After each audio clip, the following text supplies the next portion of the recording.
Hey everyone! Dr. Mike here. Today we're talking about something that could literally save your life. Have you been diagnosed with prediabetes? Or maybe type 1 or type 2 diabetes? Don't ignore this. Not ever. Let me tell you about something that happened in my office last week. A 67-year-old woman walked in with a paper in her hand, trembling. "Dr. Mike, the doctor said I have prediabetes. Does this mean I'm doomed?" Her eyes were full of fear. And you know what I told her? Absolutely not. In fact, you just received a gift. She looked at me confused. A gift?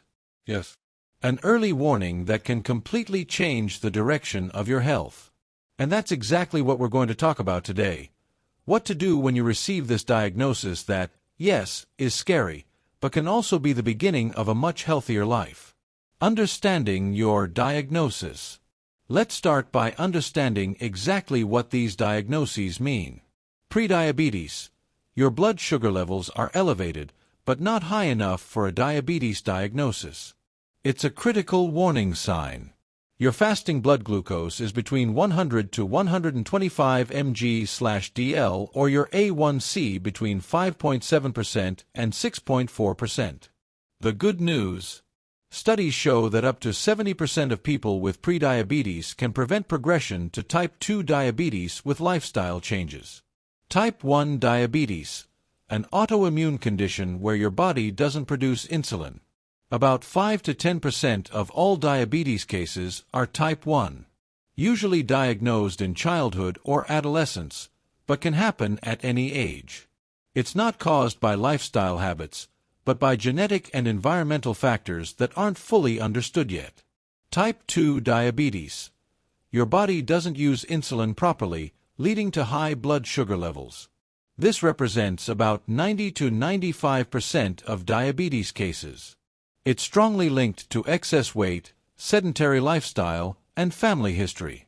Your body still produces insulin, but can't use it efficiently, what we call insulin resistance. When we receive these results, it's normal to feel fear, even denial. I've seen patients leaving the office saying, "I'll find another doctor, this test must be wrong." But know that facing reality is the first step to taking control of the situation. First steps after diagnosis. 1. Process your emotions.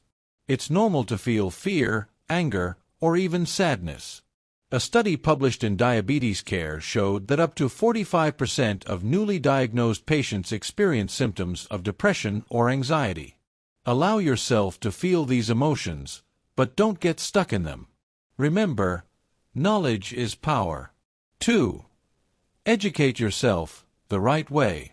Don't fall into the bottomless pit of the internet. There's a lot of misinformation out there.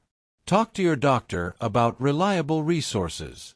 The American Diabetes Association, ADA, and the International Diabetes Federation offer excellent materials based on scientific evidence. 3. Build your health team. This goes beyond your doctor. Depending on your situation, you might benefit from endocrinologist, a certified diabetes educator, a nutritionist, an ophthalmologist for regular checkups, a podiatrist, especially important for foot care, a psychologist or therapist for emotional support. Remember, you're not alone on this journey. And that reminds me, if you're enjoying this information that can literally transform your health, don't forget to leave your like right now and subscribe to the channel. Also share in the comments what your biggest discovery about diabetes has been so far. Your experience can help others who are watching. Action plan for prediabetes. Receiving a prediabetes diagnosis is like getting a golden ticket to change your health before serious problems happen. Proven dietary changes. I won't suggest crazy or unsustainable diets. Let's talk about real changes based on solid research. 1. The power of the Mediterranean pattern. A study published in the Annals of Internal Medicine showed that following a Mediterranean eating pattern reduced the risk of progression from prediabetes to type 2 diabetes by approximately 30%. This means O more vegetables, fruits, and whole grains. O lean proteins like fish and chicken. O healthy fats like olive oil and avocado. O significant reduction in processed foods. 2. Portion control. We don't always need to completely change what we eat, but how much we eat. Using smaller plates, for example, can reduce calorie consumption by up to 30%, according to research published in the Journal of Experimental Psychology. 3. Meal timing. Emerging research suggests it's not just what we eat, but when we eat. A University of Chicago study showed that eating within a 10-hour window, like 9 a.m. to 7 p.m., can improve insulin sensitivity, even without drastic diet changes. 4. Proper hydration. Replacing sugary drinks with water isn't just old advice, it's solid science. A study published in Diabetes Care showed that each daily can of soda increases the risk of type 2 diabetes by 22%. Physical activity. You don't need to be an athlete. Let me share something that transformed the life of one of my 72-year-old patients. George came to my office with prediabetes and completely sedentary. "Dr. Mike, I can't exercise. My joints hurt too much." I started with a simple prescription: 5 minutes of walking after each meal. Just that. 3 months later, his fasting blood glucose dropped from 118 to 102. And you know what else? He now walks 30 minutes a day and says he feels 10 years younger. The Diabetes Prevention Program, DPP, one of the largest studies on diabetes prevention, showed that just 150 minutes of moderate physical activity per week, less than 25 minutes per day, combined with a modest weight loss of 5 to 7%, reduced the incidence of diabetes by 58%. You don't need to run marathons. Start small. A short walks after meals. A gardening. Dancing. A light swimming. A Tai Chi, especially good for balance and mobility. Stress management. The forgotten factor. A frequently ignored factor in diabetes management is stress. When we're stressed, our body releases hormones like cortisol and adrenaline that naturally raise blood sugar levels. A Duke University study demonstrated that stress reduction techniques can reduce A1C by up to 0.5%. Effective techniques include a mindfulness meditation, just 10 minutes/day, a deep breathing, a yoga, a cognitive behavioral therapy, a social connection. Isolation is a risk factor for diabetes. Supplements with scientific evidence.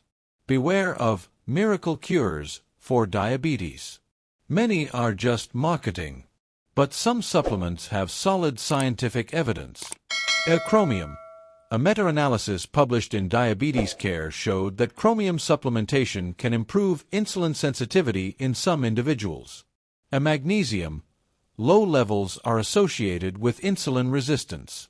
A study in the Journal of Internal Medicine showed that correcting deficiencies can improve glycemic control. Vitamin D. Deficiency is correlated with increased diabetes risk. The Journal of Clinical Endocrinology and Metabolism published that normalizing levels can improve pancreatic beta cell function. Important: always consult your doctor before starting any supplement, as they may interact with medications. Action plan for type 1 diabetes. Type 1 diabetes is an autoimmune condition where your body doesn't produce insulin. It's a different journey that requires insulin therapy, your new ally. Unlike type 2, insulin isn't optional here, it's essential for life. Recent advances have made its use much more convenient. Preloaded insulin pens. Programmable insulin pumps. Continuous glucose monitoring systems, CGM. A hybrid artificial pancreas systems. The DCCT study, Diabetes Control and Complications Trial, conclusively demonstrated that intensive glucose control reduces the risk of microvascular complications by up to 76%. Revolutionary monitoring. Forget the idea of pricking your finger 10 times a day. Technology has transformed monitoring. A CGM, Continuous glucose monitoring devices like Dexcom G6 or Freestyle Libre read your glucose every few minutes without frequent finger pricks. Smart apps track patterns and help predict trends. A study published in the New England Journal of Medicine showed that using CGM can reduce A1C by 0.3% to 0.5% and decrease time in hypoglycemia by more than 40%. Precise nutrition. For type 1 diabetes, carbohydrate counting is a fundamental skill. Learn to estimate carbohydrates in each meal. Understand your insulin-carbohydrate ratio. Consider the impact of proteins and fats on glucose.